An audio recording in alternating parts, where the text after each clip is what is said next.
So listen to this. Modric's childhood story is something out of this world, so absurd it seems like it came straight out of a movie. The fact that he went on to become one of the all-time greats after going through so much is mind-blowing. Right from the start, war took over his country, his grandpa was taken by enemy troops, his house was burnt down, and he was forced to become a refugee, surviving in underground bunkers, and through all of that, he still managed to show off his talent, but regardless, for years he was denied a chance. But he kept pushing and eventually hit the jackpot. And still, the tragedies didn't stop there. Even in the year in which he went on to win the Ballon d'Or, he was hated by many in his home country and was nearly sent to prison. This is the incredible story of Luka Modric. Enjoy. Once, Luka Modric was asked if his children knew the story of his life, and he replied, "No, I haven't told them about it. They've seen my old house, but they don't know what happened there. They're too young, and they're not ready to know." I guess you're probably wondering what happened there as well. So that house, his childhood home he was talking about, is now destroyed. The walls are burnt, the roof has fallen, and though it looks like nature is taking over the old building, a sign in front reminds everyone that what happened there was not natural at all. It was a product of man, of hate, of war, of terrible suffering. The sign reads "Ne prilazite," do not come near. The area around the house is completely infested with landmines, though it's been 30 years since it was abandoned. But Modric's life didn't start like this. When he was born, the war was yet to escalate into the living hell it would eventually become.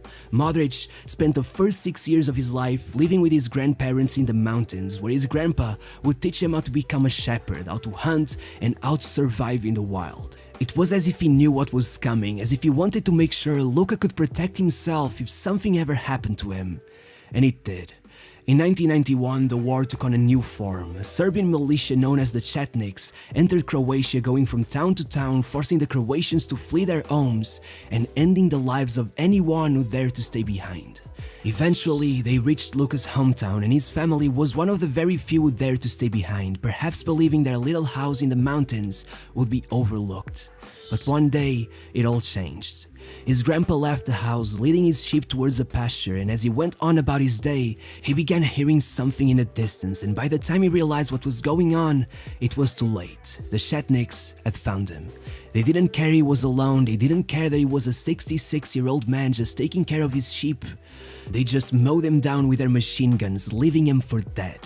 At the time, he was just a few hundred yards away from his home, and back there, the family would hear the gunshots, and for the next few hours, knowing how risky it would be to go searching for Luka's grandpa, they had to live with the uncertainty of whether he was alive or dead. As the time passed, they began suspecting more and more that he had indeed been the target, and Luka's father would eventually leave the house to go search for him. After dragging the body back home, Luka's father would tell him to say his last goodbye, and in his own words, "I wasn't able to grasp that it was the last time I would ever see him. My heart breaks every time I think of him dying, literally on his doorstep."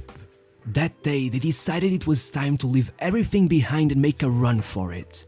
Soon after leaving, one of their relatives who stayed behind informed them that it had indeed been their last chance to escape. The Chetniks had found their old home and had set it on fire, placing landmines around it so they couldn't ever come back. After making their way to the coast, the Modric family finally found what they thought would be their safe haven, checking into Hotel Kolovare, which throughout the war had been converted into a refugee shelter. For a while it seemed all would be okay. Modric's father started working as a mechanic for the Croatian army, and little Luka even enrolled in his first youth club since the Zadar NK stadium was close to their hotel. However, then the bombings began, and the fear came back, with them constantly escaping into underground shelters to survive. Regardless, whenever football practice wasn't cancelled, Luka left everyone in awe. They all worried that perhaps he would be too small and frail, but as his first coach would be quoted saying, the ball seemed to stick to his foot, and they all felt that his trauma had brought him a certain roughness that other players his age didn't have. His first coach even recalls that his family was so poor once they arrived in town that they could not even afford to buy him shin guards. Instead, it would be Luka's father who would make them himself out of wood planks. legs. Regardless, as the war came to an end, Luka, despite being only 10, began getting his first big opportunities. First, traveling to Hajduk with his family without the knowledge of his local club, but after seeing him play, they would send him away claiming they couldn't see this boy going anywhere. Despite his local coach eventually finding out about this trip, he didn't resent Luka or his family. Instead, he understood his need for a new stage in his young career and took him to Zdravko Mamić, who at the time was just a football agent but would go on to become one of the most influential men in Croatian football, as well as the biggest stain in Modric's career. Still, against all odds, he took the word of a complete stranger and took Luka under his wing, setting up his first ever transfer to Dinamo Zagreb when he was only 15. Once there, he was housed with two roommates in similar situations, Didic and Landeka. The three became extremely close throughout the years, but unfortunately, once they turned 18, they were hit with some pretty harsh news. They were going to be loaned out to Zrinjski Mostar in the Bosnian League, a league so physically punishing they say players are sent there when clubs want to get rid of them. With Modric being known for not being the strongest of players, they were expecting him to fail miserably. However, he would become the club's savior, rescuing them from relegation, with Modric himself shocking everyone by winning the award for the league's best player, despite him being only 18, playing in a league that was too tough for him and his team finishing in the bottom half. It was a career-defining achievement, but still Zagreb weren't fully convinced, sending him on another loan to Inter Zaprezic, a smaller Croatian team.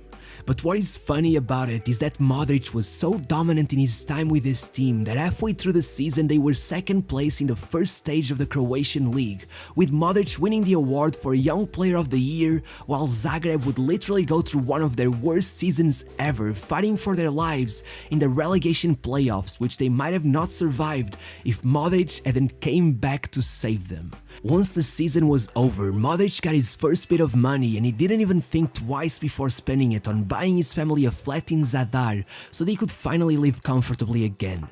Over those 3 years, Modric paired up with players like Lovren, Korluka, the often forgotten wonder kid Eduardo da Silva, and eventually even Mandzukic, leading Dynamo to perform an incredible comeback from finishing 7th to winning the league 3 years in a row, with Modric winning the Player of the Year award twice, finishing his last league season at the club with 13 goals and 11 assists, about 1 goal contribution every 82 minutes, winning the league by a margin of 28 points. He set himself up as one of the most impressive young talents in Europe, attracting interest from the likes of Barcelona, Arsenal, Manchester City and Chelsea, but instead, Modric opted to sign for Tottenham, who offered an impressive sum of £16.5 million for the player, making him their most expensive signing of all time.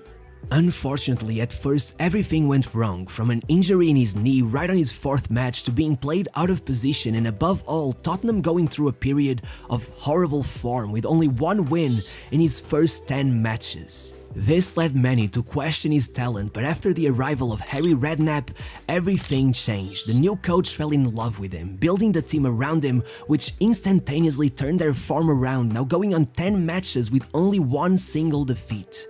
The following season, despite literally breaking his leg, he would go on to impress even further, with Redknapp saying, "He's a manager's dream, trains like a demon and never complains, he could get into any team in the top 4. And he would clearly be proven right, as Tottenham would actually end up finishing top 4 for the first time in 21 years, qualifying for their first ever Champions League. Then, paired up with Gareth Bale, the two would go on a crazy Champions League run, defeating Inter and AC Milan, with Bale being named the league's Player of the Year, despite Modric being named the club's Player of the Year, with even Sir Alex mentioning that in his opinion Modric had been superior. At this point, Modric started showing his more controversial side, trying to force a transfer to Chelsea, first through public statements and then by literally refusing to play the first match of the season, but still, Tottenham would reject every offer, forcing him to stay for 1 more year. Unfortunately, the drama led him to have a more understated season, and by the end, he would end up moving to Real Madrid instead for just £30 million, 10 less than Chelsea had offered. Regardless, having won his first trophy at Madrid only 36 hours after signing his contract, he was clearly not playing for Tottenham anymore. However, once again he would struggle at his new club. Mourinho had led Real throughout some exciting times, but by then, the locker room was a mess. Fights seemed to break out every week, and with a solid midfield of Khedira, Ozil and Xabi Alonso, there wasn't really any space for Modric, who would be played out of position once again as he witnessed the club go on to be as low as 16 points below Barcelona by the time Christmas came around, and with every newspaper looking for someone to blame thanks to his relatively high price tag and his unimpressive tally of just 1 goal and 1 assist, the newspaper Marca would name Modric as the worst signing of the season. Could they have been any more wrong?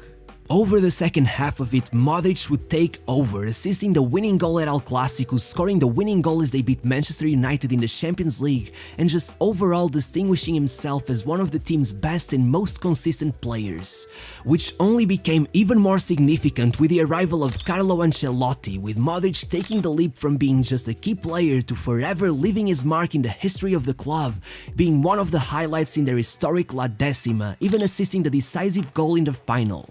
However, Modric wouldn't even be nominated to the Ballon d'Or, and after starting the next season with a hamstring injury that left him out for 4 months, 2015 wouldn't be easier either, even though it surely was the year that made his influence quite obvious to everyone, as Real would fail to win any titles without him. Still, there would be a silver lining, as the poor results would eventually lead to the arrival of Zidane. We don't talk about Benitez. And set off one of the most dominant teams in modern football, winning the Champions League right on their first year, with Zidane describing Modric as a master of the game, the connector that makes this team possible. The sort of praise that would finally earn him his first Ballon d'Or nomination, even if he would only get 1 point. But worry not, because the following season a second Champions League final would come, this time even with an assist in the final that would not only bump him up to a 5th place finish, but also earn him the UEFA Midfielder of the Year award. After 2 years of mind-blowing consistency, with Modric forcing himself into best player in the world debates, in 2018 the stars aligned and he lived an unforgettable, and to be fair, very controversial year. Right before it even started, Modric took over the spotlight, winning the Golden Ball for Best Player of the tournament as Real won the Club World Cup, before going on an insane Champions League knockout round that would see them win the whole thing for the 3rd time in a row, before anyone had even managed to do it twice. And finally, he joined Croatia for the 2018 World Cup, the absolute cherry on the cake. But before that, a string of decisions going back more than a decade culminated in one of his lowest points. Remember Mamić, the agent that gave Modric a chance at Zagreb before he even got to see him play? Well, Mamić ended up becoming one of the main football figures in Croatia, eventually becoming the executive director of Dynamo, but to get there, he did pretty much anything. From shady business during the war to scamming young players with unforgiving contracts, making death threats to any journalist who went against him, match fixing, tax evasion and bribery. He became one of the most wanted and most hated men in Croatia, and in 2018, having already survived an assassination attempt, the police finally came after him with a 6-year sentence, but before they got him, he fled the country. But what does this have to do with Modric? Well, his transfer to Tottenham was one of his shady deals, digging up a transfer bonus out of thin air, forcing Dynamo to pay him and Modric 10 million euros. And Modric at first came out in public denouncing everything he had done, but when the time to speak in court came, he backtracked on every statement he had made, which was already a bad look but became much worse when Mamić ended up being sentenced for good, with Modric being charged with perjury and facing trial with the potential to get up to 5 years in prison if found guilty. Why he decided to lie in court seems unclear, but after lining himself up beside Mamić, Modric became a nationwide disappointment. There were chants being sung, public figures speaking up against him, and someone even put up a huge graffiti in the hotel he grew up in, saying Modric is Mamic's. Being threatened with 5 years in prison and with the whole country against him, no one thought that Modric had any chance at performing in the World Cup. Before his first game, the first question of the press conference was how he felt regarding the trial. Modric didn't like it one bit and hit back saying, "You got nothing smarter to ask?" As the tournament started, he immediately took over, being named the group stage's best player as he led Croatia to top a World Cup group for the first time in their history. In the last 16, despite him missing a late penalty, Croatia would still go through, and then his incredible performances against Russia and England helped them to their first ever World Cup final, where Croatia finally fell, losing 4-2 to France, with another great performance by Modric that cemented his place as the tournament's best player, leading him to win the Golden Ball. As he returned to his hometown once the tournament was over, there were tens of thousands waiting. In 1 week, Modric had made up for months of letdowns, and after a few more great performances with Real Madrid, including a goal and an assist in the final of the Club World Cup, once December arrived, it turned out to be the greatest month in Modric's life. First of all, because all charges against him were dropped, and second of all, because after 10 years of dominance from Ronaldo and Messi, Modric became the first player to win the Ballon d'Or. It was a controversial one, and I'm sure many of you will make sure to point that out in the comments, but regardless, that's not the point of this video. The point is well summed up in this quote by Modric himself. With every achievement, memories of war, of my childhood come to mind. I think about him, my grandpa. It's difficult, knowing he didn't get to see what I achieved. Still, the following season, possibly due to the departure of CR7 and Zidane, Real severely struggled, and after losing twice to Barcelona, being knocked out of the Champions League and being knocked out of the Copa del Rey, all in a single week, Modric would go on to call it the hardest times of his career. Regardless, despite some claiming he was getting too old, he would bounce back over the following 2 years, eventually going against all odds, performing incredibly at 36 years of age, and being one of the main men in Real Madrid's incredible Champions League campaign, coming back from losing positions in all of the 3 matches that preceded the final, with Modric eventually winning the 5th Champions League of his career. Incredible.